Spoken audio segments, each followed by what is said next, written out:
You know, it's very important to remember 9/11. Those of you who are my age or somewhat younger, we remember it. But it's 17 years ago. We have teenagers who didn't live through it. And this is a danger we still face from the Islamo-Nazis. Whether they control a nation state like Iran, or whether they seek to strike out like Hezbollah, Al-Qaeda, ISIS, and so forth. This is a grave threat to this country. And an awful lot of good people died on that day. And it did change so much of what takes place in this country. And as I watch the memorials and listen to them on the radio as well, when you consider how petty the media are, how petty some people are, it's really quite appalling. You wonder if people have learned anything. We need to strengthen our immigration policies, we get a fight. We need a wall, physical barriers on the southern border, we get a fight. We need to build up the United States military, we get a fight. So little of this is discussed in our society today. Day in and day out, we are bombarded with the bleak, negative attacks of the media, of the left, of our enemies. And it's worth remembering what a magnificent country this is, what a magnificent people you are. And we've sacrificed a great deal through the decades, through the centuries. It's a country to love, not resent. I'll be right back. I don't really know how to describe this other than evil. Evil. In the Washington Post today, an op-ed by Joe Scarborough of MSNBC, has his own TV show with his soon-to-be wife, his paramour.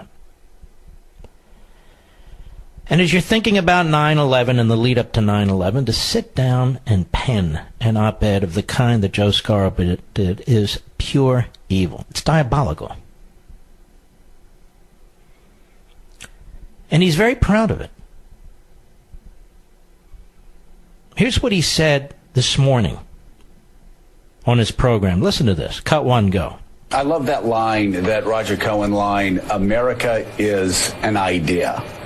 And if you strip America of its ideas, forget about knocking down buildings in the financial district, forget about running planes into the Pentagon. Those are tragedies, but those tragedies bring us closer together.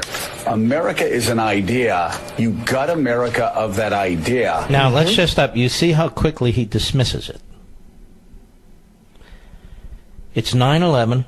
He's using the occasion of 9/11 to lead up to a point that you'll hear in a moment.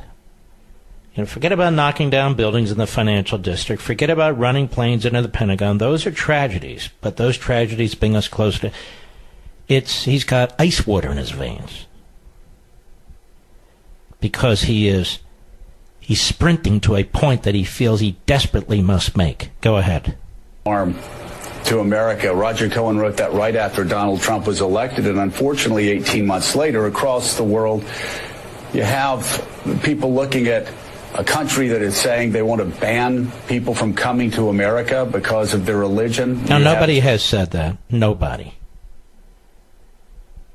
Nobody has said that, Joe Scarborough. Why do you lie through your teeth? Particularly on this day. Why do you choose to lie like that? Go ahead. Brett Kavanaugh, who wants to be on the Supreme Court, refusing to answer whether people should be banned from coming to the United States because of their race. He didn't refuse to answer whether people should be banned from coming to the United States because of their race. In fact, the email that Cory Booker demanded be released demonstrated the opposite. Why do you lie like you do, Joe Scarborough? Why do you lie through your teeth? Go ahead. The Constitution, And the accumulation of that, the retweeting of neo-Nazi videos, Charlottesville. This president deported a 95-year-old Nazi where Barack Obama refused to, where George W. Bush refused to.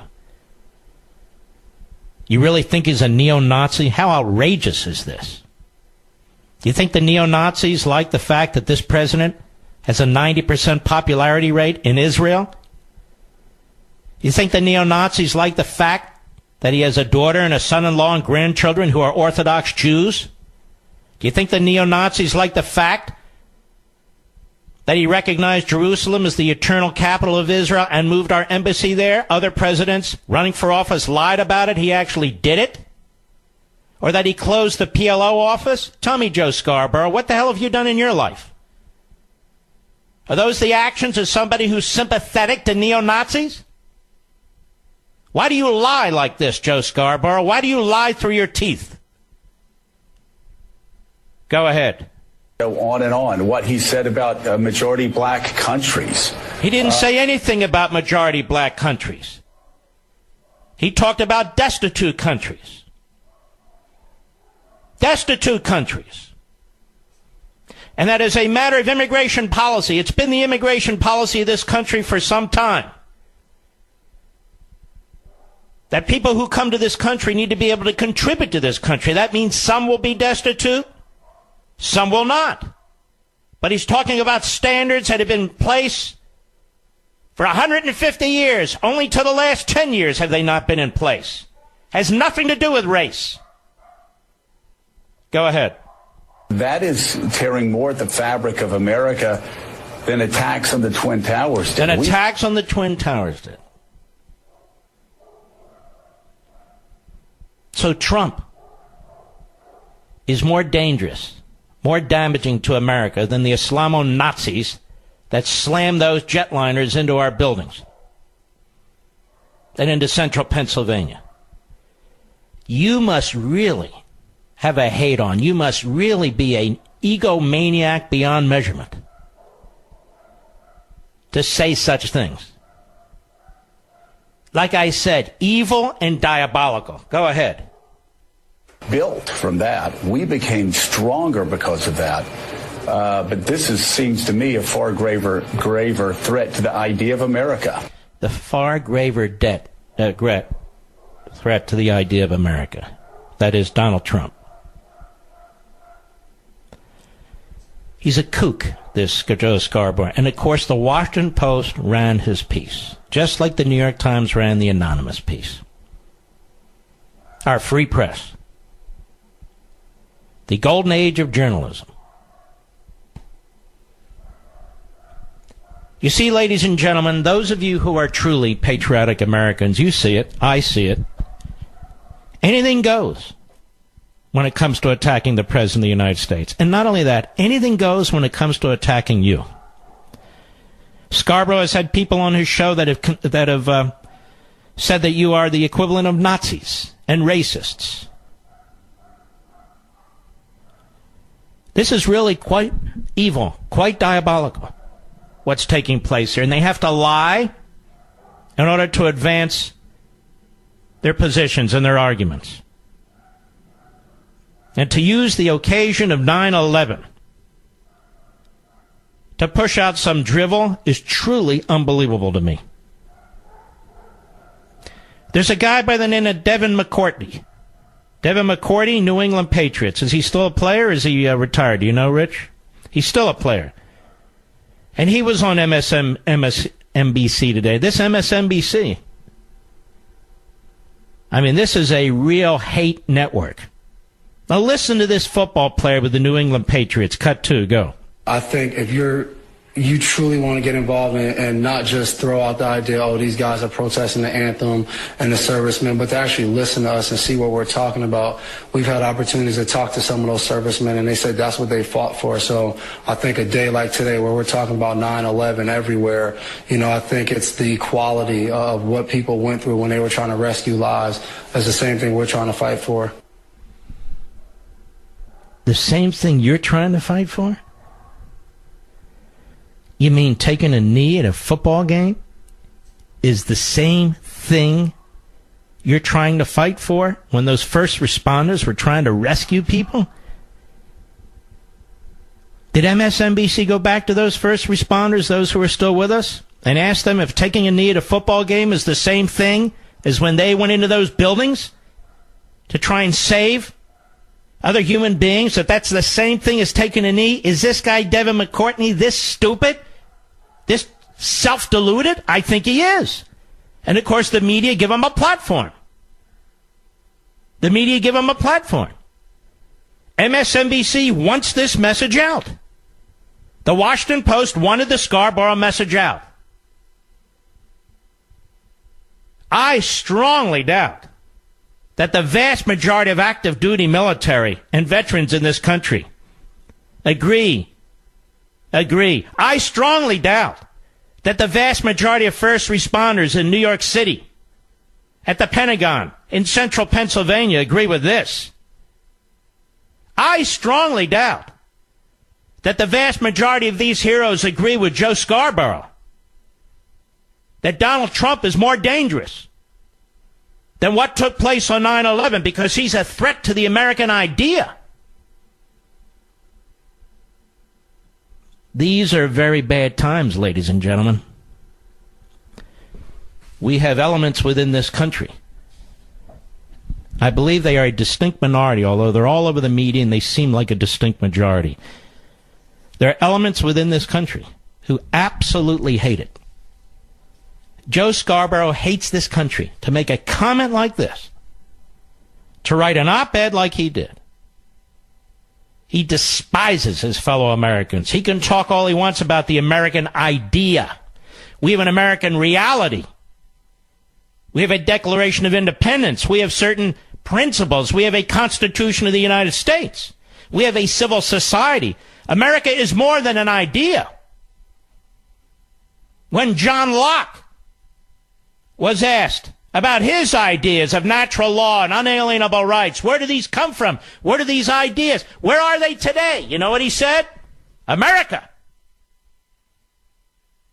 That's where these ideas are. They're in America. They're more than ideas.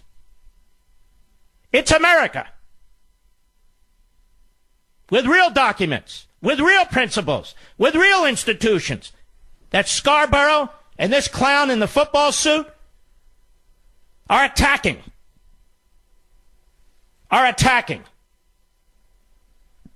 And they attack on 9/11. They don't care. They'll attack on 9/11. They'll attack on D-Day. They'll attack on the anniversary of Gettysburg. They have no respect, none whatsoever, for the history of this country. They have no respect for the vast majority of people in this country. White, black, brown, yellow, red. It doesn't matter. No respect. When Joe Scarborough sits down with his fat ass and making tens of millions of dollars and writes an op-ed like this, when this clown football player, same thing, comes up, talks about America. America is not a nation of oppression. America is not a nation of racism. It is a magnificent country like none mankind has ever conceived before. It's more than an idea. It's a fact. I'll be right back. Now, the one good thing about the Scarborough piece in the Washington Compost is this. It will be his scarlet letter forever. It will be a stain on his forehead forever. His quite sizable forehead. You see, Joe Scarborough doesn't go to war. His children don't go to war. I haven't gone to war, and my children haven't gone to war. But I respect the people who do and who have. I respect the men and women in blue, in law enforcement. At the end of virtually every single radio program, I say so. Same with the firefighters, same with the emergency personnel. And now I've added Border Patrol and ICE because they're under attack. You notice Scarborough didn't focus on those men and women in his op-ed, did he? And you notice in his op-ed and during his program, he didn't focus on the enemy, did he? The Islamo-Nazis, ISIS, Hezbollah, Al-Qaeda, the Muslim Brotherhood, Hamas, and on and on. He didn't focus on that. He didn't bring on guests to discuss from where they get their ideology out of the Quran and why. And why they do what they do. He's not interested in exploring tough issues. 9/11. And he attacks Trump. This is a very evil, diabolical, and mentally ill person as far as I'm concerned. So consumed with personal hate and revenge. And yet the Washington Post runs the piece. The Washington Post, which rejects the vast majority of individuals who submit pieces. They found Joe Scarborough's piece compelling. Compelling. On 9/11. That's how they respect the families. And there are many Gold Star families out there whose family members joined the military as a result of 9/11. And you disrespect them too. Talk about a president this way. It's absolutely unbelievable. Even if you don't like him, even if you're never going to vote for him, even if you voted against him. This is definitely an illness. Definitely an illness. And it has been essentially embraced by the media. Absolutely incredible. You know, ladies and gentlemen, Mark Levin here. Our number 877-381-3811. 877-381-3811. You see, Joe Scarborough, he has these insane rants. And he brings people onto his show who are equally insane. Vicious, narcissistic, hateful.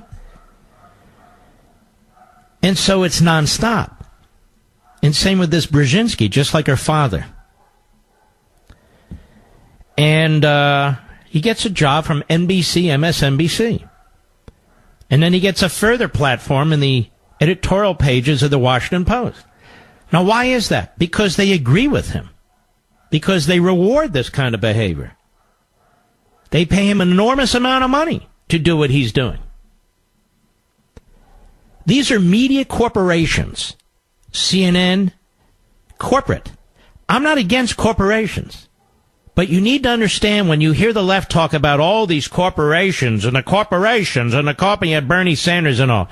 The vast majority of corporations, certainly publicly held corporations, have boards with directors who are not conservative. Who are not conservative. The vast majority. Including these media corporations like Comcast and Disney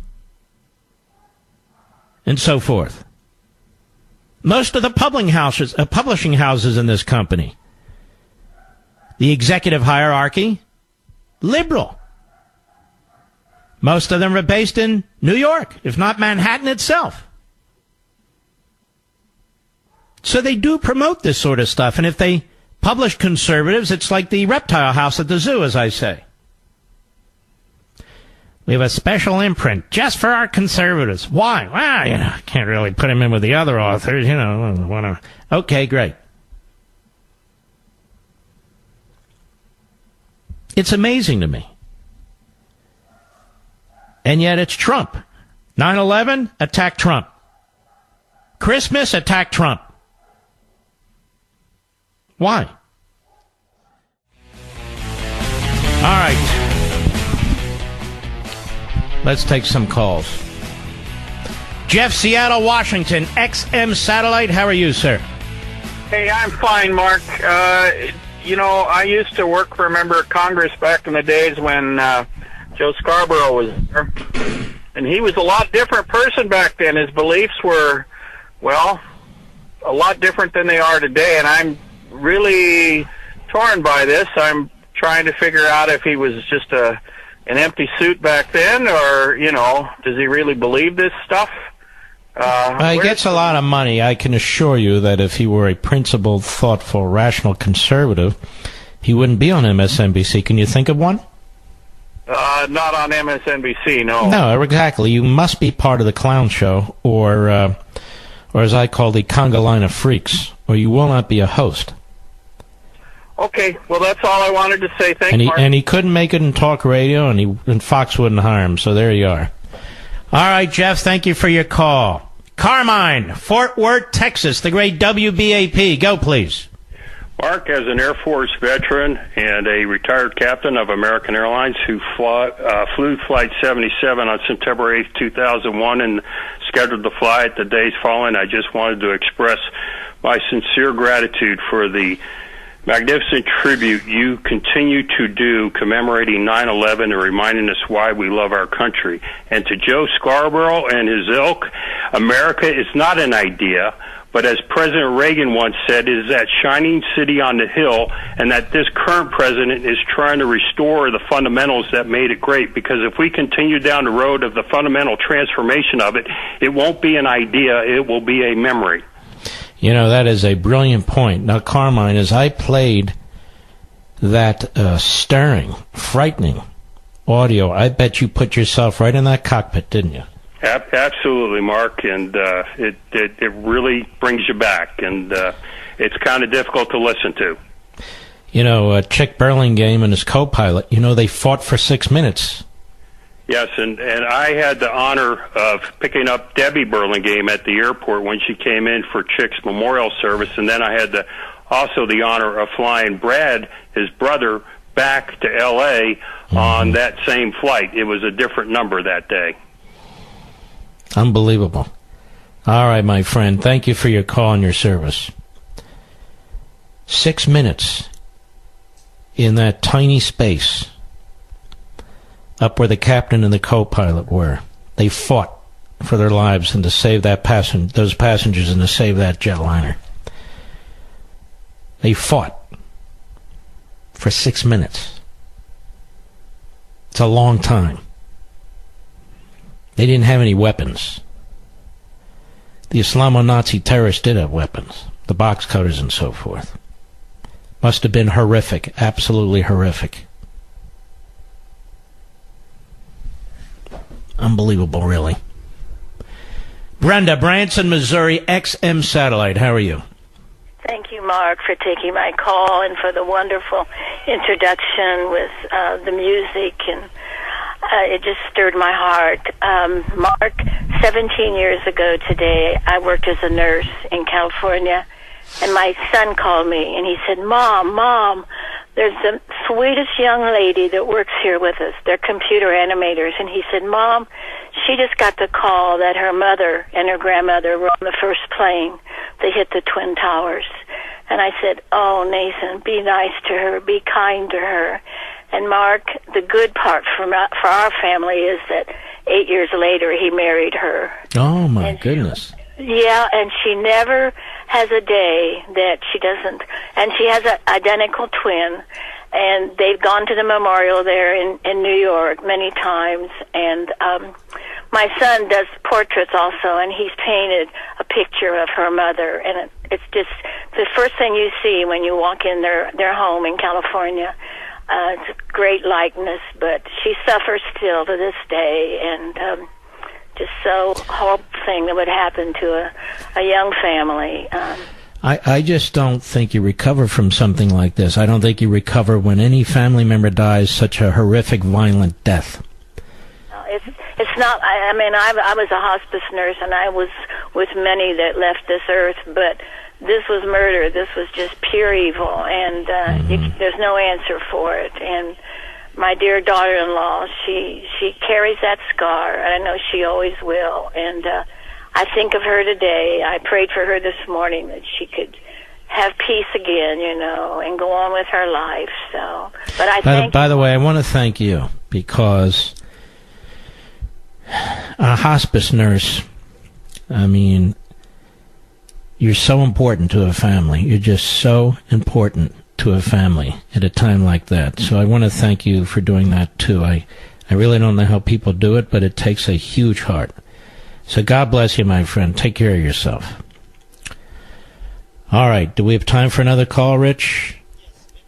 Anthony, Queens, New York, police officer, the great WABC. Go. Hey, Mark, how are you? All right, thank you. Producer, I have my little 9-year-old, and I'm driving him home. He goes, "You think we can call Mr. Levine?" I said, "I'll try." I said, you know, something like today, of all days, for Joe Scarborough to run himself through the mud and run this country through the mud when so many first responders were running to the trouble when everybody was running in the opposite direction. It just makes you nauseous, and I'm glad someone like you gives us a voice, you know. So, well, let me tell you something, Anthony. I normally on this anniversary wouldn't waste my time pointing out somebody like that, but I've had enough. I've had enough. My parents taught me, and they taught me well. And I'll tell you, these leftists and these pseudo-leftists, they really do despise this country. They hate this country. You can't think the way they think and speak the way they speak and come to any other conclusion as far as I'm concerned. They can pretend that they just have a different point of view. I don't believe they do have a different point of view. That this isn't a typical debate. They have a hate-on. And, Anthony, thank you for your service, too. All right, ladies and gentlemen, we will be back very shortly. All right. Debbie, Cliffside Park, New Jersey, the great WABC. Go. Yes, hi, Mark. Thanks for taking my call. You bet. I'm calling about Joe Scarborough. I read that this morning. I almost came out of my skin. I just couldn't believe anybody could write anything so disgusting, so despicable, deranged about President Trump like that. Somebody who's actually trying to help our country. You know, its sovereignty and the American people and their jobs and secure our country and keep it safe. Why these globalists, all they want to do is open our borders and destroy our sovereignty and the American people's futures. I mean, it's and what about the Washington Post running such a diabolical piece? It's just unbelievable. It's just, I mean, to me, it's just a despicable excuse for a human being. It's just unbelievable, you know, that he could write something like that or even say it, even on 9/11. I mean, every year this comes around, it makes me cry. It's horrible. And to see that, it was just, I can't even describe it. It was just nuts. Yeah, well, I feel exactly the same way. All right, let's take another call here. Jim, New York, the great WABC. How are you, sir? Thank you for what you do, Mark. You do a great job. Thank you, sir. I wanted to talk to you about those football players who think they're like 9/11 responders.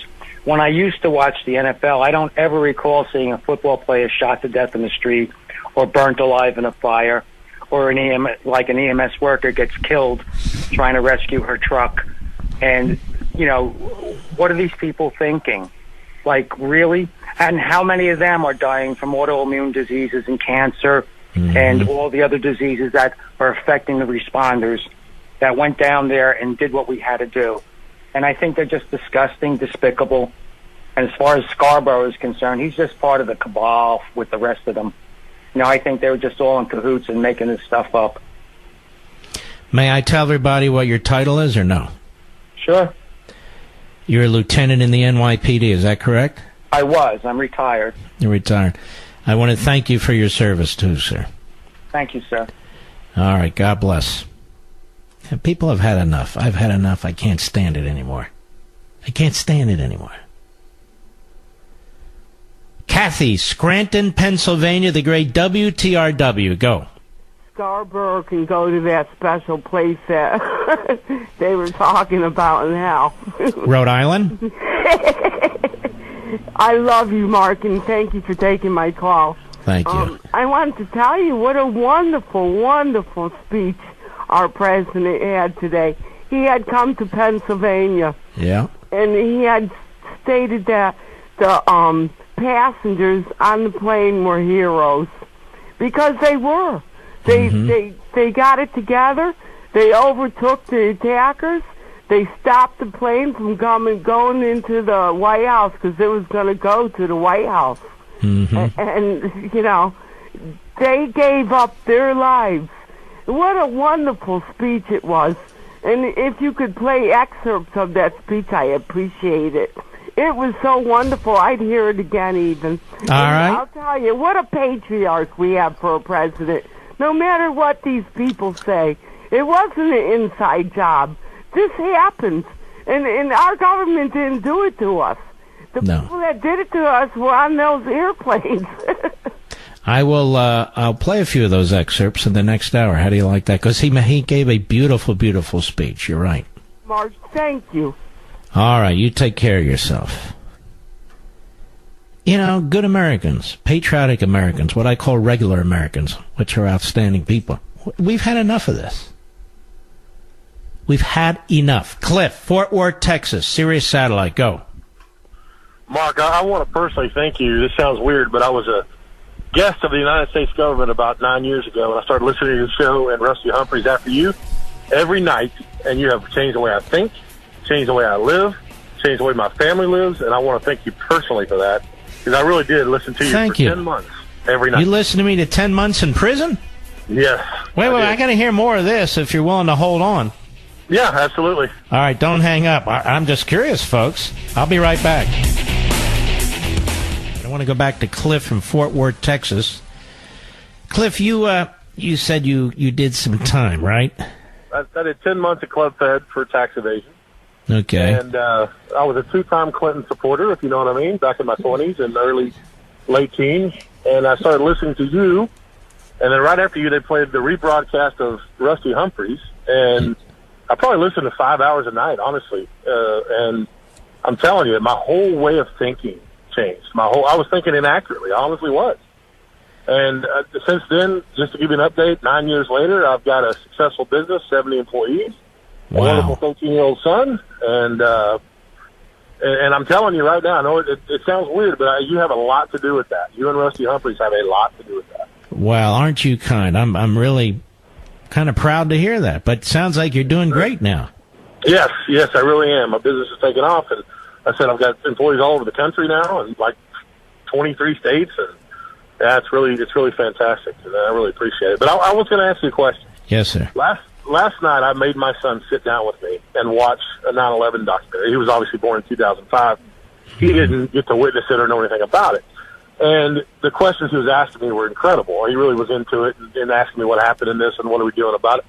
And I think it's really important that we educate our young, especially those born after 2000 or so that were too young or not born yet to remember it, why we do what we do and why our soldiers fight for what we do. And another question I have for you is, I'm going to get into your books. What's the first one I should read? Tell me the first one before I tackle the rest I should read. I think the first one you should read, and we'll send you a copy, is Liberty and Tyranny. All right. So don't hang up, and we appreciate it, Cliff. Don't hang up. We'll send you a copy of Liberty and Tyranny.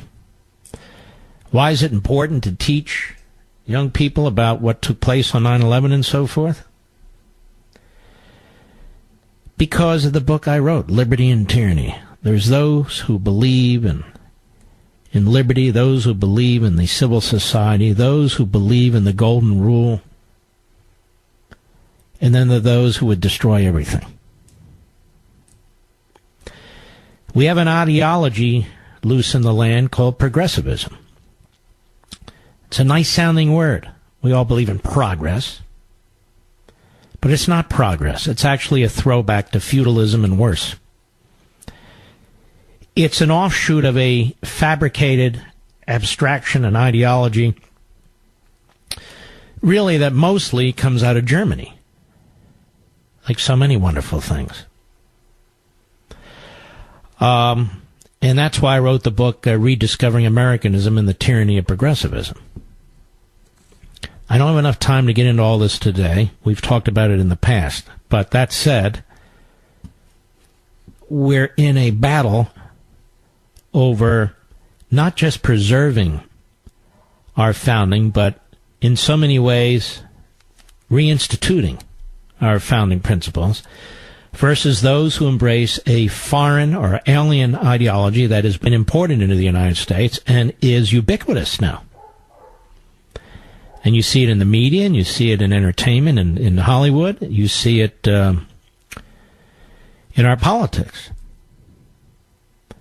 And it is, and it's consuming us. And they're fighting back. I don't believe President Trump views things this way, as constitutionalism versus progressivism, that sort of thing. But instinctively, he gets it. Instinctively, he gets it. He's a very sharp man. He's a man who's had enormous experiences in his life. He's built things. He's dealt with all kinds of people. Instinctively, he gets it. Which is why it's so frustrating to find intellectuals and pseudo-intellectuals among conservatives who don't get him. Again, you don't have to agree with everything, and I don't agree with everything, but that's not the point, is it? I promised the lady who called last hour, whose name escapes me, I apologize, that we would hear a little bit from Donald Trump's speech today. And so we shall. He was in Shanksville, Pennsylvania. Cut 3, go. Most importantly, to the family members of Flight 93. Today, all of America wraps up and joins together. We close our arms to help you shoulder your pain and to carry your great, great sorrow. Your tears are not shed alone, for they are shared grief with an entire nation. We grieve together for every mother and father, sister and brother, son and daughter who was stolen from us at the Twin Towers, the Pentagon, and here in this Pennsylvania field. We honor their sacrifice by pledging to never flinch in the face of evil and to do whatever it takes to keep America safe. And you can tell that the president is speaking from his heart. You can hear his emotion. Cut 4. Here in Shanksville, many of you raised up the first memorial, a wooden cross, a chain-linked fence, mementos and tributes pouring in, and dozens of American flags. A piece of America's heart is buried on these grounds, but in its place has grown a new resolve to live our lives with the same grace and courage as the heroes of Flight 93. This field is now a monument to American defiance. This memorial is now a message to the world. America will never, ever submit to tyranny.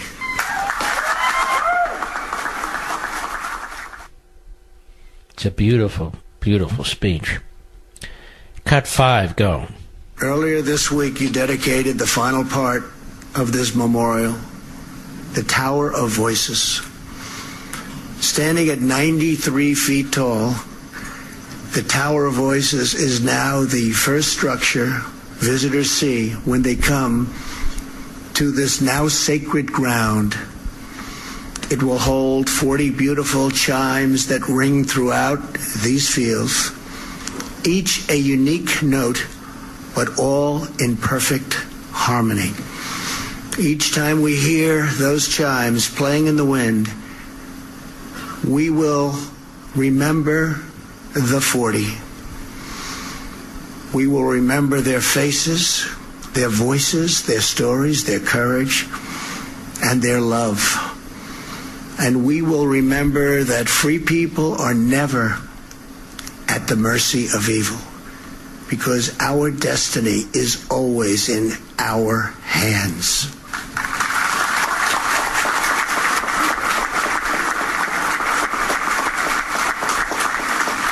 America's future is not written by our enemies. America's future is written by our heroes.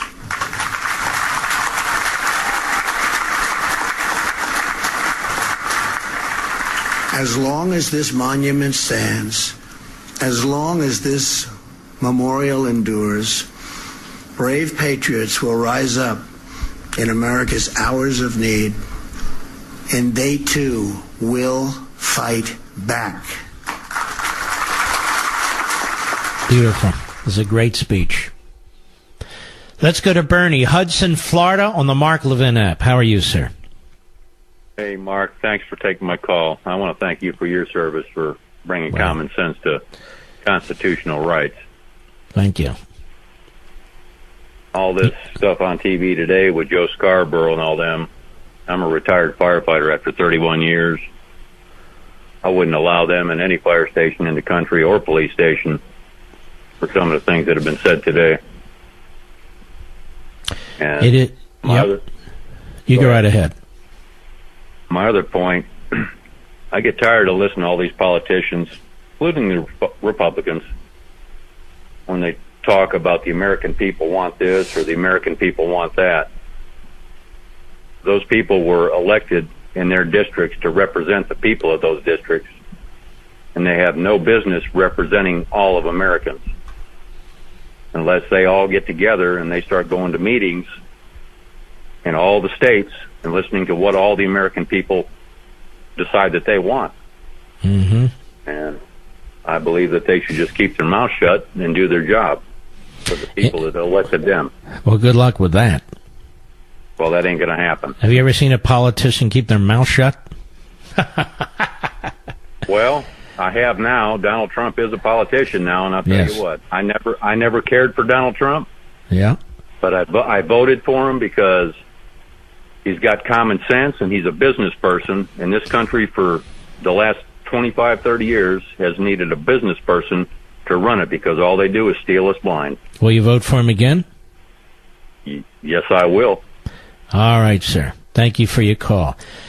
Let's quickly go to Marie, Philadelphia, Pennsylvania, the great WPHT. Go. Hi, Mark. I'm a longtime listener, first-time caller. Thank you. And from your hometown. Yes, you are. This was a teachable moment. When 9/11 happened, I remember being devastated like everyone else. My background is I'm a nurse, wound specialist in Philadelphia. And I'm really good at what I do. So when this happened, it immediately hit me that, you know, there's people who are going to need my help. I called the Red Cross. The Red Cross told me that they had so many doctors and nurses who have called them but they thanked me. And I said, no, you don't understand. I'm a wound healer. This is what I do. This is what I do all of my time, and I'm great. I'm really good at what I do. No modesty here. So anyway, as I explained this to the caller at Red Cross, she said, well, that might make a difference. She said, let me talk to people here in administration, and let me call you back tomorrow morning. So that night I went home. We were having a grill on the deck. Our daughter was 8 years old at the time, and my husband, and I explained to them what I did. And they just looked at me. My husband understood. My daughter began to immediately begin to cry and beg me not to go.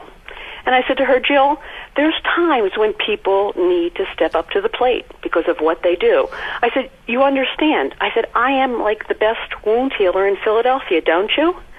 And she said, well, yeah, Mom, you are good. And I said, honey, I got to do this. This is when you have to do this type of thing.